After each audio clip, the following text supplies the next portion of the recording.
नाजरीन अस्सलाम वालेकुम। आप देख रहे हैं peace Hyderabad news and entertainment channel. आपका मेज़बान मोहम्मद यूनुस ताज। हमारे यूट्यूब चैनल पीस हैदराबाद को लाइक कीजिए, शेयर कीजिए और सब्सक्राइब कीजिए। आज की ताज़ा खबर ये है, सीरिया सऊद्दीन ओवैसी। शुक्रिया मोहतरम चेयरमैन साहब, आपने मुझे बोलने का मौका दिया। मैं शुरुआत में बताना चाह रहा हूं कि मैं हुकूमत की तरफ से लाए गए इस रेजोल्यूशन की मुखालिफत में बोल रहा हूं और मैंने अमेंडमेंट्स भी दिए हैं प्रेजेंट एड्रेस के लिए। और चेयरमैन साहब, आप उर्दू को जानते हैं, किसी एक शायर ने शायद बरसर इख्तिदार जमात के लिए ये शेर कहा होगा कि उसूल बेचकर मसनद ख़रीदने वालों, निगाह अहले वफ़ा में बहुत हक़ीर हो तुम। वतन का पास तुम्हें था न होगा कभी कि अपने हिर्स के बंदे हो, बेज़मीर हो तुम। इज़्ज़त नफ्स किसी शख्स की महफूज नहीं, अब तो अपने ही निगहबानों से डर लगता है। डंके की चोट पे जालिम को बुरा कहता हूँ, मुझे सूली से न जिंदानों से डर लगता है। मोहतरम चेयरमैन साहब, मैं आज इन लोगों की तरफ से बोल रहा हूँ जो दिखते तो हैं, जिनके बारे में बात तो होती है मगर उनकी कोई नहीं सुनता। मैं उनके बारे में बोल रहा हूँ जिनके बारे में वज़ीर आज़म मोदी ने कहा था कि घुसपैठी है। मैं उन बेटियों और माओं के बारे में कह रहा हूँ जिनके बारे में मोदी ने कहा कि ज़्यादा बच्चे पैदा करते। मैं उन मासूम नौजवानों के बारे में कह रहा हूँ जिनको मॉब लिंचिंग के ज़रिए मारा जा रहा है। मैं उन बेज़ुबान माँ और बाप के बारे में बोल रहा हूँ जिनकी औलाद आज इस हुकूमत के गलत क़ानून के चक्कर में जेलों में सड़ रहे हैं। सर, मैं दस्तूर जब इस ऐवान में बन रहा था, संविधान बन रहा था, तो उस वक्त अलहदा वोटर लिस्ट और इंतखाबी रिजर्वेशन की बात आई तो उस वक्त के हमारे फाउंडिंग फादर्स ने, हमारे बुजुर्गों ने, दोनों समुदाय के हिंदू और मुसलमानों ने फैसला किया कि हम इस पर राज़ी नहीं होंगे। बल्कि उन्होंने क्या कहा था, हमारे फाउंडिंग फादर्स ने, उन्होंने मुखालिफत की थी अलहदा वोटर लिस्ट की और इंतखाबी रिजर्वेशन की। उन्होंने कहा था, I quote sir, it is the duty of majority community to ensure that minorities are elected in the representative numbers. BJP मुसलमानों की नफरत पर जीतती है और मुसलमानों के नाम निहाद मसीहा मुसलमानों के 90% ज़्यादा वोट हासिल करते हैं, मगर फिर भी इस ऐवान के दरवाजे नहीं खुलते मुसलमानों के लिए और सिर्फ 4% मुसलमान जीत कर आते हैं। सर, संविधान सिर्फ एक किताब नहीं है जिसे चूमा जाए, संविधान एक किताब नहीं है जिसे दिखाया जाए, संविधान एक सिंबल भी है, मगर संविधान एक हमारे बुजुर्गों के ख्वाबों की किताब है। हमारे जमहूरियत को हमारे बुजुर्गों ने इस तरह समझा, हमारे फाउंडिंग फादर्स ने इस तरह जमहूरियत को समझा कि इसमें हर समुदाय और मजहब और समाज के मानने वाले लोगों की राय को शामिल किया जाएगा इस मुल्क को चलाने के लिए। मगर इस ऐवान में सिर्फ 4% मुसलमान जीत कर आते हैं। मैं संविधान से जो मोहब्बत के दावे करते हैं उनसे कहूँगा कि कभी उठाकर पढ़ो कॉन्स्टिट्यूंट असेंबली डिबेट्स में कि नेहरू ने, H.C. मुखर्जी ने, सरदार हुकुम सिंह ने माइनॉरिटीज़ के बारे में क्या कहा था। सर, वतन अजीज़ का मुस्तकबिल कैसा होगा जब बीजेपी मुझे गायब करना चाहती है और दीगर हिज़्ब इख्तिलाफ की पार्टियां के लिए मेरा वजूद सिर्फ वोट डालना और अपनी खबर में जाकर सो जाना है। इसीलिए आप देखते हैं कि ये समाजी इंसाफ है सर कि 4% मुसलमान जीत कर आते हैं। सर, इस ऐवान में ओबीसी समाज के एमपी अब अपर कास्ट के एमपी के बराबर हो चुके हैं। ओबीसी समाज के एमपी अब अपर कास्ट एमपी के बराबर हो चुके हैं और 14% मुसलमान सिर्फ 4% जीत कर आते हैं। CSDS का डेटा ये बताता है कि इस मुल्क में जो वोट बैंक है, जो एक मुश्त वोट डालता है, वो अपर कास्ट का है।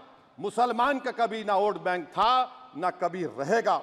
सर, 4 जून के बाद 6 मुसलमानों की मॉब लिंचिंग हुई, 11 घरों को मध्य प्रदेश में मोदी के बुलडोजर ने निस्तो नाबूद कर दिया। हिमाचल प्रदेश में एक मुसलमान की एक दुकान को लूट लिया गया और हिज़्ब इख्तिलाफ की पार्टियों की तरफ से सन्नाटा है।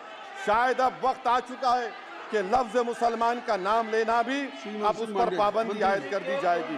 सर, मैं ये बात बताना चाह रहा हूँ कि नरेंद्र मोदी को जो मैंडेट मिला है। एक minute,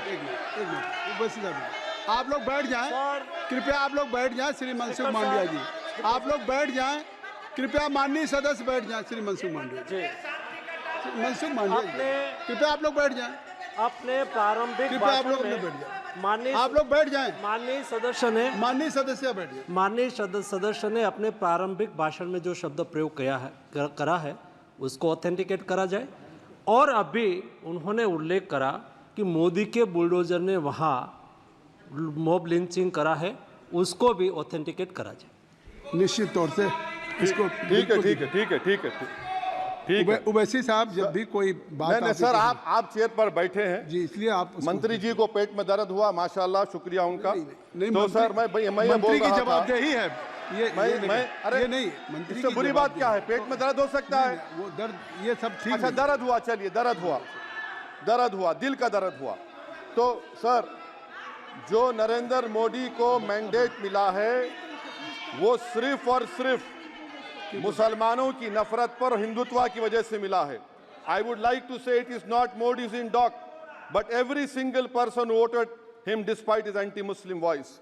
and I would like to tell the opposition parties, this is not a moral victory for you, this is a victory of majoritarianism. Everyone should contemplate and do introspection. Why is it that the OBCs and the upper caste are getting their due representation? Why are the Muslims not getting? Are we here only to vote for you and not to get elected? If that is the case, please tell us that we are only here to vote for you. Sir, आज भारत के आधे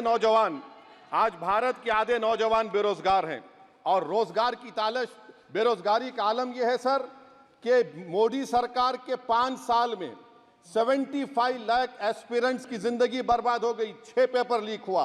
बेरोजगारी का आलम यह है sir कि Russia जा रहे हैं, वहां जाकर अपनी जानों को दे रहे हैं। बेरोजगारी का आलम यह है कि नरेंद्र मोदी रोजगार का कैंप चलाती है नौजवानों के लिए कि तुम इजराइल में जाकर काम करो, उनको कैनन फॉडर बना रही है ताकि फलस्तीनियों की जायदादों को हड़प कर सके। ये भी कंक्लूड मैं, अरे सर मेरा टाइम है, कहाँ टाइम है सर, आप लोग ये टाइम ले लिए मेरा। सर मैं 2 मिनट दीजिए। ये विश्वगुरु की पॉलिसी है। इजराइल को 27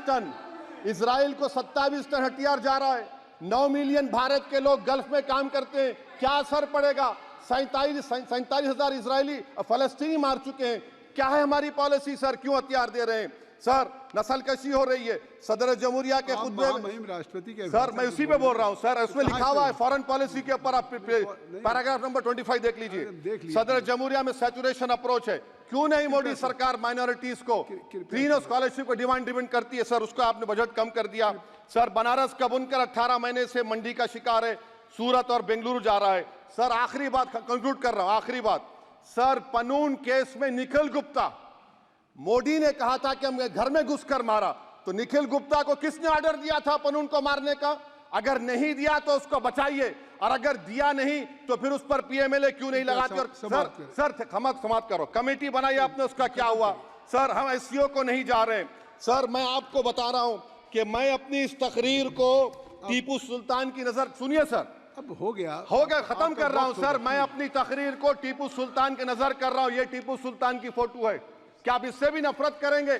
सर ये संविधान में टीपू सुल्तान की फोटो है जिस पर वल्लभ भाई पटेल ने साइन किया, श्यामा प्रसाद मुखर्जी ने साइन किया। ये आपकी नफरत है सर। आखिर में मैं अपनी बात को खत्म कर रहा हूं इस शेर पर कि क्या दिन दिखा रही है सियासत की धूप छांव, जो कल सपूत थे वो कपूतों में आ गए, थे इस कदर अजीम के पैरों में ताज थे, इतने हुए जलील के जूतों में आ गए। बहुत बहुत शुक्रिया सर।